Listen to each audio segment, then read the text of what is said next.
Staying home got me hella bored, so I'm gonna decide to change up my style some more. You've already seen Module 1 through 4, so here's what 5 has in store. No, never mind. You don't care about me. This is the Bar for Bar Weekly.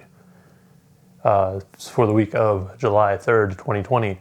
Before I get into the news, new shirts are available. This one has all its proceeds going directly to Hip Hop for Change, if you're unaware of them. I've mentioned them a few times, but they are a nonprofit based in Oakland. Check them out. Also, there are new shirts on the link down there, and face masks, because everyone has to wear a mask, because if you don't, you are literally the worst person.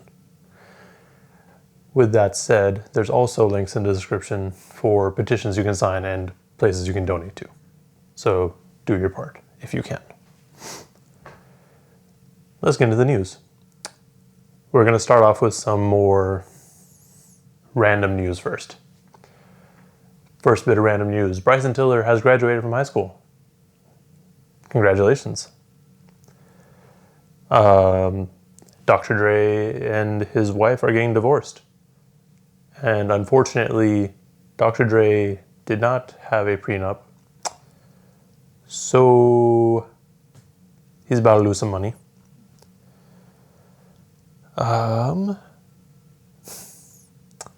Virgil Abloh of Off-White and Louis Vuitton fame was tapped into design an album cover for Pop Smoke's album. And everyone immediately hated it, including myself. I think I actually saw someone on Twitter recreate the original album art in like 30 seconds. Like, that was real time. They were doing a screen record of their computer while they were doing it. Like, it was such a bad cover. And to be fair, the one that we got now isn't that much better, but it's an improvement. I'm sure you guys have already seen the cover, so I'm not gonna throw it up anywhere. In other news, 21 Savage announced this week that he's launching a financial literacy program for youth that are stuck at home because of the pandemic. Say what you will about 21 Savage's music, he is a good person. Like, he's doing a lot more work than other rappers are promoting, at least. Like, he's been in the in the light, you know what I mean? With those random bits of news, we're gonna tone it down a little bit for a second. This week, Young Kurt, a Bay Area rapper, he died in a car accident. Rest in peace. And please remember to wear your seatbelts when you drive. You don't look cool if you don't wear a seatbelt. Also, Groggs, who is 1/3 of injury reserve, passed away this week. There is a GoFundMe for his family, so please help out if possible. Rest in peace, both of them. And with that, one other thing before I get into the more major bits of news. Mike Eagle started his own podcast network named Stony Island Audio. This launched with the What Had Happened podcast, where basically each week he's going to be interviewing Prince Paul and just kind of about his music making process and just, history stuff. On top of that, Blueprint and Illogic's Super Tough Work podcast will also be part of that group. And I think Mike also mentioned that his podcast is coming back. I forgot what it's called, but it's a fun podcast.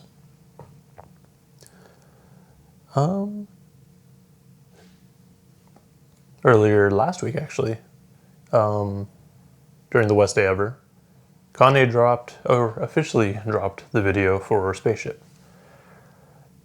And Kanye is probably the only person that can get away with dropping a video 16 years after the song came out. Now, this isn't a new video. It's literally the same video that they shot 16 years ago. And it's the same video that everyone's most likely seen already. but now we actually have it officially rather than via leaks. So that's exciting.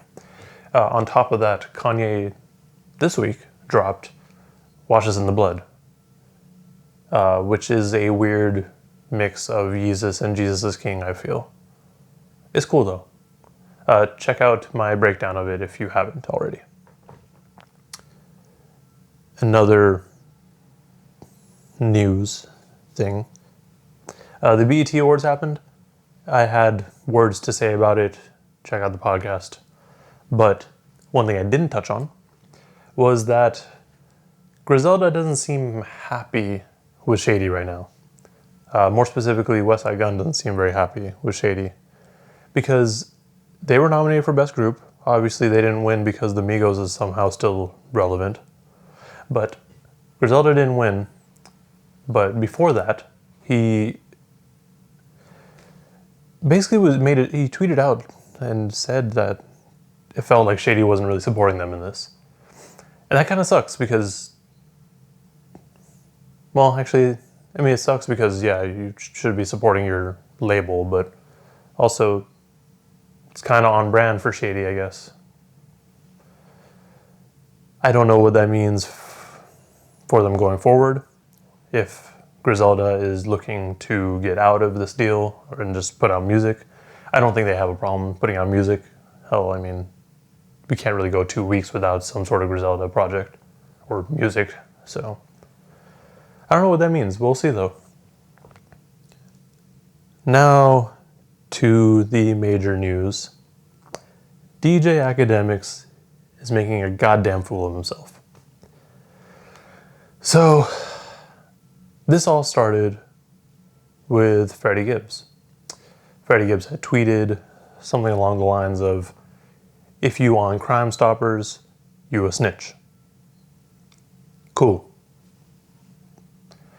What had happened was Gunna was on Crime Stoppers, so a lot of people assumed that he was alluding to Gunna being a snitch.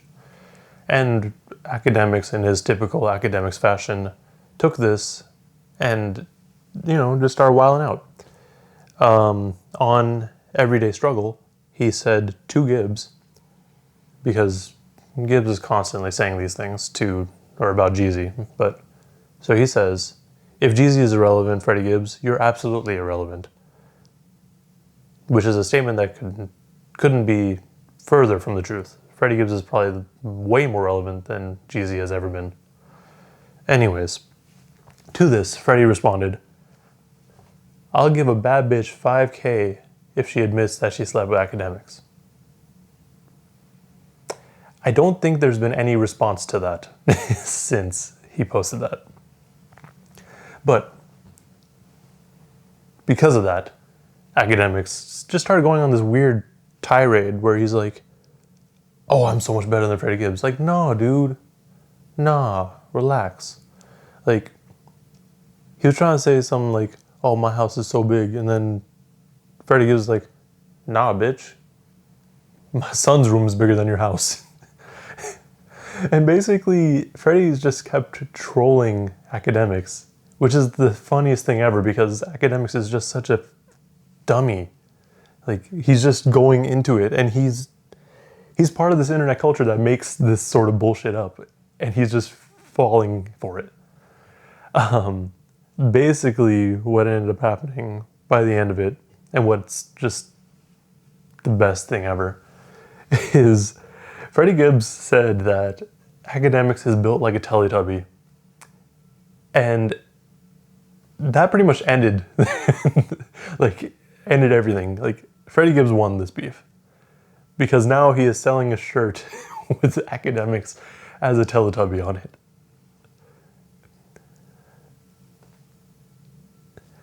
In other Akademiks news, because he couldn't leave that one L alone, he decided to go on Twitch, as he does normally, that's fine. But he said something along the lines of, I don't know how this came up, I just saw the clip. He said something along the lines of, John Legend,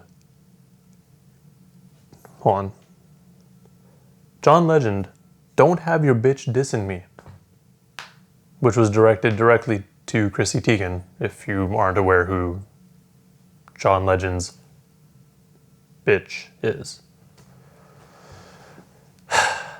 And because of that, he's been suspended from Complex for the next 2 episodes of Everyday Struggle and from Twitch. So, what's that, 3 L's in 1 week? It's a good day. It's a good week, really. All right, well, with that news dealt with, a lot of albums had anniversaries this week. Curtis Blow, his self-titled album, turned 40 this week, which is a huge milestone. Like, hip-hop's like 45, so it's like, this is probably one of the oldest albums in hip-hop. It's crazy. Royce the 5'9" Street Hop turned 10 years old. That's actually the album that got me into Royce, so I was really excited for that. And Sean Price's Monkey Bars turned 15, which is another great album, R.I.P. And Kendrick Lamar's Section 80 turned 9. I'm not going to talk about Section 80 this week, but bet your ass I will be talking about it in the next year. And I'm sure there's other ones, but this is what I got so far. Now to releases. First things first, Concrete Violet dropped their self-titled project, Concrete Violet. Concrete Violet consists of Kate Lamont, Manny Draper, and Noble Music. Check out their tape. It's on Bandcamp right now, and it'll be on streaming next week. Aside from that, Pop Smoke, like I mentioned, his album is here. Shoot for the Stars, Aim for the Moon. And this is a really good album. I'm not gonna lie. Like, I went into it expecting literally nothing because posthumous albums are usually not that great. But 50 Cent did a really good job of keeping everything in check. Like, I'm really surprised at how good it is, and it makes me really sad to know that we're not really gonna see his growth now.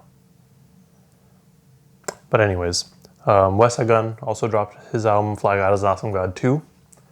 That was pretty dope. Apparently, well, I didn't really notice it during my first listen, but apparently the mixing's kind of off. So I think he said that's what he's going for. He's going for like that basement sound, but we'll see. Review's coming next week, so. And the last one that I want to talk about is Gucci. He dropped So Icy Summer. I don't know why I thought it was just going to be the track Icy for like 25 songs, but it wasn't. All right, that's all I have for this week, I think. Let me know in the comments what I've missed and what bit of news made you happy. Anyways, like and subscribe if you want to see me talk about the news and other music stuff. Thank you for watching and stay safe out there.